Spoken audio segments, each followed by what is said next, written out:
بسم اللہ الرحمن الرحیم بسم اللہ الرحمن الرحیم۔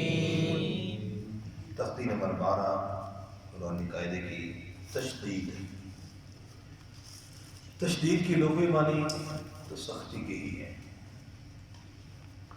لیکن تجوید کی اصطلاح میں سختی مراد نہیں ہے بلکہ ٹھہراؤ۔ کیا مراد ہے؟ ٹھہراؤ مراد ہے،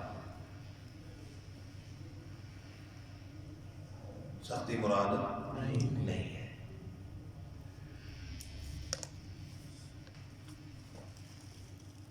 یہ مطلب سمجھ آ گیا؟ سختی اور ٹھہراؤ سمجھ آ گیا؟ اب اسی طرح ان حروف میں اگر سختی کا معنی مراد لیا جائے تو بہت سے ایسے حروف ہیں کہ ان میں سختی کریں تو حرف ہی بدل جاتا ہے، جیسے لال، یہ حروف نوٹ کر لیجیے گا، تا ہے جی،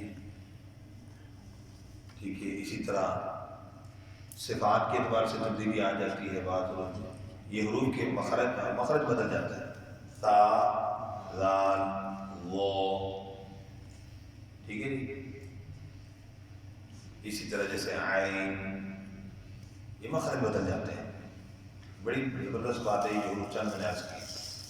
اور بعض صفات میں تبدیلی آ جاتی ہے۔ کیا آ جاتی ہے؟ صفات میں تبدیلی آئی، جیسے سختی کرنے کی وجہ سے زا، اس میں سختی سمجھ لی، شد کی وجہ سے سختی کر لی، یہ سختی تو اس میں نہیں ہے۔ اسی طرح یا،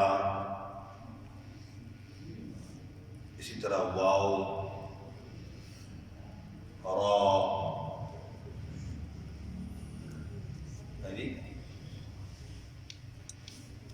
اور یہ چند حروف، ان میں کیا ہوتا ہے؟ صفات کے اعتبار سے تبدیلی آ جاتی ہے۔ اب ہم حرف کو پڑھتے ہیں، جیسے اللہ، بولے اللہ۔ اب یہ ہے ٹھہراؤ۔ تجوید کی اصطلاح میں مراد کیا ہے؟ اگر کریں گے سختی کریں گے تو دال کیا بن جائے گا؟ سمجھ گئے؟ تو لہذا شد کا مطلب کیا ہے؟ ٹھہراؤ ہے، سختی مراد نہیں ہے۔ مثال سے ذرا سمجھ آ گئی؟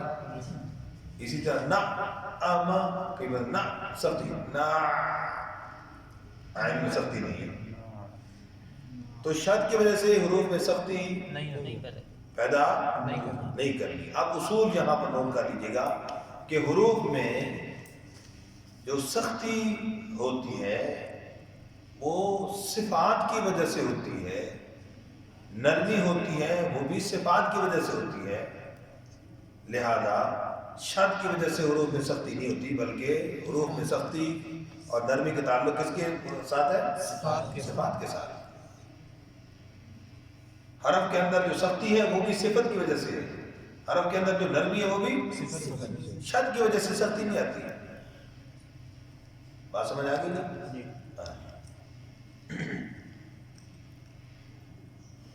اب جیسے ہم پڑھیں گے حمزے کو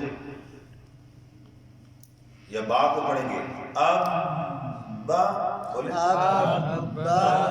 یہاں مذاکر کو پہلا حرف ہے تو کوئی سختی ہو رہی ہے بھائی، اس لیے با حروف شدیدہ میں سے ہے۔ حمزہ پڑھیں گے، سختی ہو رہی ہے۔ دیکھو جی، آپ کہتے ہیں شد میں سختی نہیں ہوتی بھائی، کیوں سختی ہو رہی ہے؟ شدیدہ میں سے ہے۔ جا، سختی ہو رہی ہے، کیوں بھائی؟ شدیدہ میں سے ہے۔ اب ہا پڑھیں گے تو یوں نہیں کریں گے، سانس جاری ہے۔ اگر سختی کریں گے تو سانس دب جائے گا، صفت خراب ہو جائے گی۔ سمجھ گئے؟ اللہ،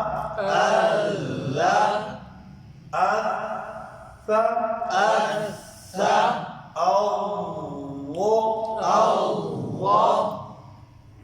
کر رہا ہوں، سختی اور نرمی کے حوالے سے میں نے یہ اصول بھی عرض کیا، اسی حوالے سے میں نے چند مثالیں عرض کر دی۔ سمجھ آ گئی بات؟ جی۔ تو جو اہم حروف تھے وہ میں نے اس کے حوالے سے عرض کر دی، لکھوا دیے۔ اب اس کو پڑھنے کا طریقہ جو ہجا کے حوالے سے وہ کیا ہے؟ پہلی بات تو سب دوستوں کو مشورہ یہ عرض کروں کہ یہ تختی مکمل عموماً پڑھائی نہیں جاتی، جس کی وجہ سے حروف کی ادائیگی میں کمزوری رہ جاتی ہے شد والے حروف میں، اور یہ بہت اہم تختی ہے۔ تختی پوری نہیں پڑھائی جاتی۔ اب دیکھو یہاں یہ جو تختی ہمارے پاس عام قاعدے جو موجود ہیں اس میں جیم تک لکھی ہوئی ہے، ذرا غور کریں۔ اب جس نے عین کا حرف بچے نے قاعدے میں شد والی حمزے کے ساتھ اس کو شد کے ساتھ پڑھا ہی نہیں ہے، واو اور یا کو اس نے شد کے ساتھ یعنی اس تختی میں پڑھا ہی نہیں ہے۔ آگے چند مثالیں دی ہیں لیکن اس تختی کے اندر اصل سمجھانا مقصود ہے۔ تو پہلی بات تو یہ کہ اس کو تختی کو پورا پڑھانا ہے۔ کیسے؟ ایک حرکت کے ساتھ پہلے مکمل پڑھائی جائے زبر کے ساتھ، پھر زیر کے ساتھ اس طرح پوری پڑھائی جائے یا تک، پھر پیش کے ساتھ پوری پڑھائی جائے، زبر کے ساتھ پوری پڑھائی جائے۔ اس کا کیا مطلب ہے اور اس کا طریقہ میں اب عرض کر رہا ہوں کیسے۔ ہجا کے دو طریقے اس کے اندر آئے ہیں۔ ایک یہ ہے کہ حرف کا ایک ہی سانس میں اکٹھا پڑھا جائے، اور ایک ہے علیحدہ علیحدہ پڑھا جائے۔ اب پہلا طریقہ علیحدہ علیحدہ پڑھنے کا عرض کر رہا ہوں۔ حمزہ لیکن علیحدہ جب پڑھیں گے با پر قلقلہ، حمزہ زبر با، اب بولے حمزہ زبر با، با زبر با، با زبر با، اب با، اب با۔ بچے کو بھی یہ انداز سمجھانے کا ایک بڑا آسان ہے کہ شد کا ٹھہراؤ کرنے کے لیے اس کو یہ اشارہ کرنا ہے، اب با، اب با، ٹھیک ہے ٹھیک ہے، اب بی، اب بی، اب بو، اب بو۔ یہ ایک طریقہ ہے جگہ۔ دوسرا طریقہ کہ ایک ہی سانس میں اکٹھا پڑھا جائے، حمزہ زبر با، اب با زبر با، حمزہ زبر با، اب با زبر با، اب با، اب با، اب بی، اب بی، اب بو۔ اب بو۔ تو یہ دو طریقے کی جگہ ہے۔ اب سوال یہ ہے کہ ابا میں جب ہم نے پڑھا حمزہ زبر با، اب بچے کو علیحدہ پڑھایا، پھر با زبر با پڑھایا، تو یہاں قلقلہ کیوں نہیں کیا؟ قلقلہ کرنا نہیں چاہیے پہلی بات تو یہ۔ لیکن اگر کوئی پوچھے قلقلہ کیوں نہیں کیا تو کیا جواب دیں گے؟ ویسے تو ذہن میں کہ جو مشدد ہوتا ہے اس میں ایک ساکن ہوتا ہے دوسرا متحرک، جب ساکن ہوتا ہے تو پھر اس میں قلقلہ ہونا چاہیے، تو یہاں قلقلہ کیوں نہیں کیا جائے گا؟ بتائیں گے کوئی قلقلہ کیوں نہیں ہو رہا؟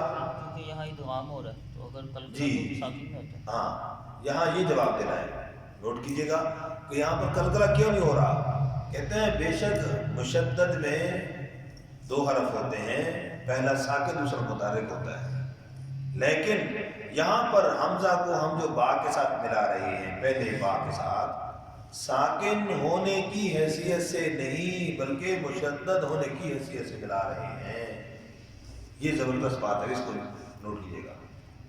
کس حیثیت سے ملا رہے ہیں؟ مشدد ہونے کی حیثیت سے ملا رہے ہیں، لہذا بچے سے قلقلہ نہیں ہونا دینا، بیٹا قلقلہ نہیں ہونا چاہیے۔ کیوں؟ کہ مشدد ہونے کی حیثیت سے ملا رہے ہیں، ساکن ہونے کی حیثیت سے نہیں ملا رہے ہیں۔ یہی اصول آگے بھی کام آئے گا انشاءاللہ۔ یہاں بات اتنی سمجھ آ گئی؟ شاباش۔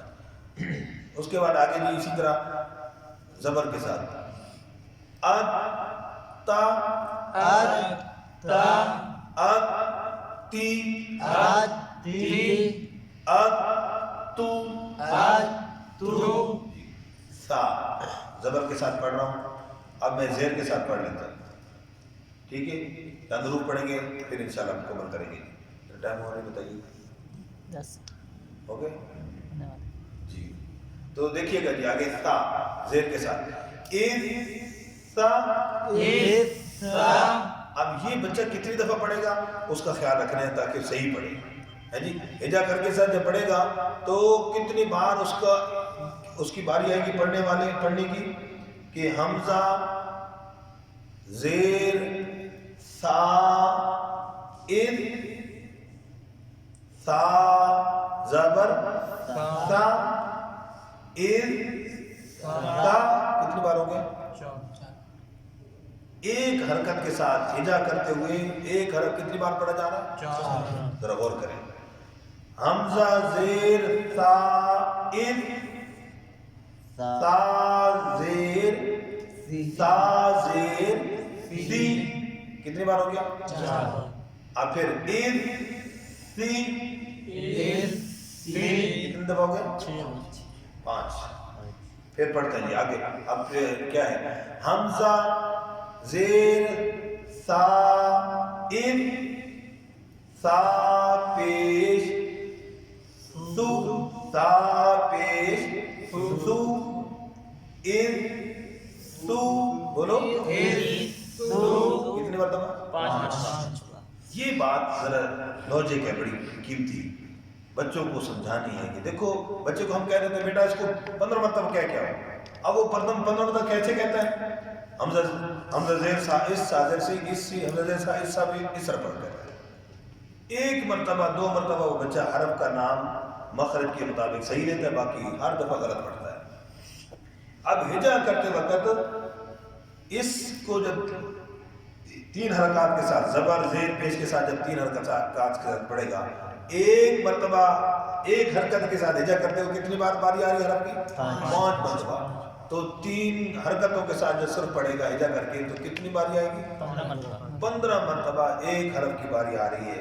اور جو بچہ توجہ کے ساتھ، استاد بھی اسی طرح توجہ کے ساتھ پڑھائے گا، بچہ بھی اسی توجہ کے ساتھ پڑھے گا، ایک حرف کو 15 مرتبہ صحیح مخرج کی ادائیگی کے ساتھ پڑھے گا، انشاءاللہ اس کے اندر غلطی کا امکان نہیں رہے گا. لیکن وجہ کیا ہے کہ بچے اس میں سستی لاپرواہی کرتے ہیں، دور اپنی جگہ پر بیٹھ کر وہاں غلط پڑھنا شروع کر دیتے ہیں. استاد بھی کہتا ہے 15 مرتبہ پڑھ گیا، میں کہتا ہوں نہیں یہ 15 مرتبہ نہیں کہنا، اس کو کہنا بیٹا 1 مرتبہ پڑھ کے آ، 2 مرتبہ پڑھ کے آ، مجھے بتا کہ آپ نے صحیح پڑھا ہے. اور پھر اس طرح خاص طور پر چھوٹے بچوں کو اکیلے نہیں چھوڑنا، کوشش کریں اس کے ساتھ دوسرے بچے کی جوڑی ہو، وہ ایک دوسرے کو سنائے اور ایک دوسرے کی غلطی پکڑے کہ دیکھو آپ غلط تو نہیں پڑھ رہے. ٹھیک ہے جی، تو انشاءاللہ پھر اس کا فائدہ ہوگا. تو کتنی مرتبہ اس کی مشق ہو سکتی ہے، بات سمجھ آئے گا؟ اسی طرح تھا اور پیش کے ساتھ ایک حرف پڑھ کے بتا رہا ہوں، جیسے اوہ ہا اوہ ہا اوہ ای اوہ ای اوہ او اوہ او. جی تو اسی طرح خا کے ساتھ، یہاں خا تک ہم پڑھ رہے ہیں، اس کو آپ نے اسی طرح یہاں تک خا تک سر مشق کرنی ہے، تھوڑا تھوڑا کر کے پڑھیں گے. بہت اہم ترتیب ہے. خا کیسے پڑھیں گے جی؟ آ خو آ خا آ خوی آ خی آ خو آ خو. ٹھیک ہو گیا جی؟ تو بس اس تختی کا جو خلاصہ ہے، جو اس تختی کے جو فائدے ہیں، مختصر لفظوں میں عرض کر رہا ہوں. اسی تختی کو پڑھتے ہوئے حرف کا مخرج بھی معلوم ہونے کی مشق ہوتی ہے، حرف کی صفت معلوم ہونے کی بھی مشق ہوتی ہے، حرف کے شد کے حوالے سے اس کا ٹھہراؤ کی بھی مشق ہوتی ہے، اور حرکات کی ادائیگی کی بھی مشق ہوتی ہے. یہ 4 فائدے اس تختی کے پڑھتے ہوئے پڑھاتے ہوئے ان کو ملوز خاطر رکھیں گے تو انشاءاللہ یہ سارے فائدے حاصل ہوتے رہیں گے. جزاک اللہ.